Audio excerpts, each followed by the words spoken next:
ವಿದ್ಯಾರ್ಥಿಗಳು ದುಶ್ಚಟಗಳಿಗೆ ಬಲಿಯಾಗದೆ ಸಮಾಜದಲ್ಲಿ ಉತ್ತಮ ವ್ಯಕ್ತಿತ್ವವನ್ನು ಕಾಪಾಡಲು ಶ್ರಮಿಸಬೇಕೆಂದು ನಾಪೋಕ್ಲು ಪೊಲೀಸ್ ಠಾಣೆಯ ಉಪನಿರೀಕ್ಷಕರಾದ ಮಂಜುನಾಥ್ ರವರು ಹೇಳಿದರು. ಶ್ರೀ ಕ್ಷೇತ್ರ ಧರ್ಮಸ್ಥಳ ಗ್ರಾಮಾಭಿವೃದ್ಧಿ ಯೋಜನೆ ಬಿಸಿ ಟ್ರಸ್ಟ್ ಮಡಿಕೇರಿ ತಾಲೂಕು ಇದರ ವತಿಯಿಂದ ನಾಪೋಕ್ಲುವಿನ ಶ್ರೀರಾಮ ಟ್ರಸ್ಟ್ ಆಂಗ್ಲ ಮಾಧ್ಯಮ ಶಾಲೆಯಲ್ಲಿ ಸ್ವಾಸ್ಥ್ಯ ಸಮಾಜ ನಿರ್ಮಾಣದಲ್ಲಿ ವಿದ್ಯಾರ್ಥಿಗಳ ಪಾತ್ರ ಎಂಬ ವಿಷಯದ ಕುರಿತು ಆಯೋಜಿಸಲಾದ ಸ್ವಾಸ್ಥ್ಯ ಸಂಕಲ್ಪ ಕಾರ್ಯಕ್ರಮವನ್ನು ಉದ್ಘಾಟಿಸಿ ಅವರು ಮಾತನಾಡಿದರು.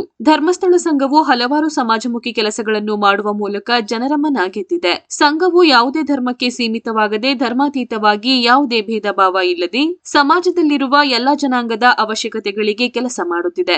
ಆರೋಗ್ಯ ಕ್ಷೇತ್ರ, ಶೈಕ್ಷಣಿಕ ಕ್ಷೇತ್ರ, ದೇವಾಲಯಗಳ ಜೀರ್ಣೋದ್ಧಾರ ಹಾಗೂ ಶಾಲೆಗಳ ಅಭಿವೃದ್ಧಿಗೆ ಕೈಜೋಡಿಸುವ ನಿಟ್ಟಿನಲ್ಲಿ ಧರ್ಮಸ್ಥಳ ಸಂಘವು ಕೆಲಸ ಮಾಡುತ್ತಿರುವುದು ಶ್ಲಾಘನೀಯ ಎಂದರು. ಜೀರ್ಣೋದ್ಧಾರ ಇರ್ಬೋದು ಅಥವಾ ಶಾಲೆಗಳ ಜೀರ್ಣೋದ್ಧಾರ ಇರ್ಬೋದು, ಎಲ್ಲ ಒಂದು ಅಭಿವೃದ್ಧಿಗೂ ಸಹ ಕೈ ಜೋಡಿಸ್ತಾ ಉತ್ತಮವಾದ ಸಮಾಜವನ್ನು ನಿರ್ಮಾಣ ಮಾಡುವ ನಿಟ್ಟಿನಲ್ಲಿ ಕೆಲಸ ಮಾಡ್ತಾ ಇದೆ ಧರ್ಮಸ್ಥಳ. ಸೊ ಅವರೆಲ್ಲರಿಗೂ ಒಂದು ನನ್ನ ಹೃತ್ಪೂರ್ವಕವಾದ ಅಭಿನಂದನೆಯನ್ನು ಸಲ್ಲಿಸೋದ್ರ ಜೊತೆಗೆ, ಈಗ ನಿನ್ನೆನೇ ಆ್ಯಕ್ಚುಲಿ ಅವರು ಫೋನ್ ಮಾಡಿದ್ರು. ಇವತ್ತು ಬೆಳಗ್ಗೆಯಿಂದ ನಾನು ತುಂಬ ಖುಷಿ ಶೆಡ್ಯೂಲಿದ್ದೆ, ನಿಜವಾಗಿ ಮರ್ತುಬಿಟ್ಟಿದ್ದೀನಿ. ನಾನು ಮತ್ತೆ ಫೋನ್ ಮಾಡಿದ್ರು. ಇಮಿಡಿಯೇಟ್ ಊಟ ಮಾಡಿ ಡ್ರೆಸ್ ಹಾಕೊಂಡು ಹೋಗಿ ಬಂದೆ. ಇಲ್ಲ ಒಂದು ಹಾಫ್ ಆನ್ ಅವರ್ ರೆಸ್ಟ್ ಮಾಡೋದನ್ನು ಮತ್ತೆ ನಾನು ಬೇರೆ ಶೈಲಿ 3:30 ನಾನು ಬೇರೆ ಶೈಲಿತ್ತು. ಸೊ ನಮಗೆ ಒಂದು ಕಾನೂನು ಅರಿವು ನಾನು ಆ್ಯಕ್ಚುಲಿ ಮಾಡಬೇಕಂತ ಇವತ್ತು ಬೆಳಗ್ಗೆ ಅಷ್ಟೇ ನಮ್ಮ ಸ್ಟೇಷನಲ್ಲಿ ನಾನು ಸಿಬ್ಬಂದಿಯವ್ರಿಗೆ ಹೇಳಿದ್ದೆ, ಎಲ್ಲ ಸ್ಕೂಲಿಗೂ ಒಂದೊಂದು ಅವೇರ್ನೆಸ್ ಪ್ರೋಗ್ರಾಮ್ಸನ್ನು ಮಾಡಬೇಕು. ನಾವು ಬರೀ ಮಾದಕೋಸ್ತು ಅನ್ನೋದು ಒಂದೇ ಅಲ್ಲ, ಈಗ ಸೈಬರ್ ಕ್ರೈಮ್ ತುಂಬ ಜಾಸ್ತಿ ಆಗ್ತಾ ಇದೆ, ಅದ್ರದ್ದು ಅವೇರ್ನೆಸ್ ತುಂಬ ಜಾಸ್ತಿ ಮಾಡಿಸ್ಬೇಕು. ಅದೇ ರೀತಿ ರಸ್ತೆ ಅಪಘಾತಗಳು ಜಾಸ್ತಿ ಆಗ್ತಾ ಇದ್ದಾವೆ. ನೀವು ನೋಡಿದ್ರೆ ಶ್ರೀ ಕ್ಷೇತ್ರ ಧರ್ಮಸ್ಥಳ ಗ್ರಾಮಾಭಿವೃದ್ಧಿ ಯೋಜನೆ ಮೇಲ್ವಿಚಾರಕರಾದ ಸುನಿಲ್ ರವರು ಧರ್ಮಸ್ಥಳ ಸಂಘದಿಂದ ಸಿಗುವ ಸೌಲಭ್ಯಗಳ ಕುರಿತು ಕಾರ್ಯಕ್ರಮದಲ್ಲಿ ಸಮಗ್ರ ಮಾಹಿತಿ ನೀಡಿದರು. ಕಾರ್ಯಕ್ರಮದ ಅಧ್ಯಕ್ಷತೆಯನ್ನು ವಹಿಸಿ ಶಾಲೆಯ ಪ್ರಾಂಶುಪಾಲರಾದ ಕಲ್ಯಾಟಂಡ ಶಾರದಾ ಅವರು ಕಾರ್ಯಕ್ರಮದ ಬಗ್ಗೆ ಮೆಚ್ಚುಗೆ ವ್ಯಕ್ತಪಡಿಸಿ ಪ್ರಾಸ್ತಾವಿಕ ನುಡಿಗಳನ್ನಾಡಿದರು. ಬಳಿಕ ಕಾರ್ಯಕ್ರಮದಲ್ಲಿ ಪಾಲ್ಗೊಂಡ ಅತಿಥಿಗಳಿಗೆ ಧರ್ಮಸ್ಥಳ ಸಂಘದಿಂದ ಹೊಸ ವರ್ಷದ ಡೈರಿಯನ್ನು ವಿತರಿಸಲಾಯಿತು. ಈ ಸಂದರ್ಭದಲ್ಲಿ ಶಾಲೆಯ ಅಧ್ಯಾಪಕರಾದ ಕಾಳಯ್ಯ, ಭಗವತಿ ಪ್ರಸಾದ್, ಒಕ್ಕೂಟದ ಸೇವಾ ಪ್ರತಿನಿಧಿ ಉಮಾಲಕ್ಷ್ಮಿ ಹಾಗೂ ವಿದ್ಯಾರ್ಥಿಗಳು ಹಾಜರಿದ್ದರು.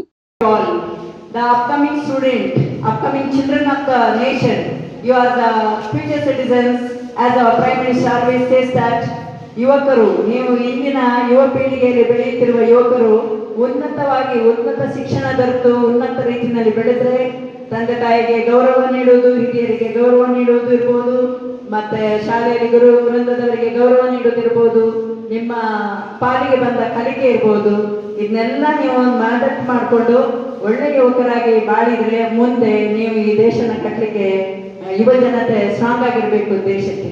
You all know that the nation builders, you are the nation builders. You people have to think that what is of your responsibility in the world and take care of your health.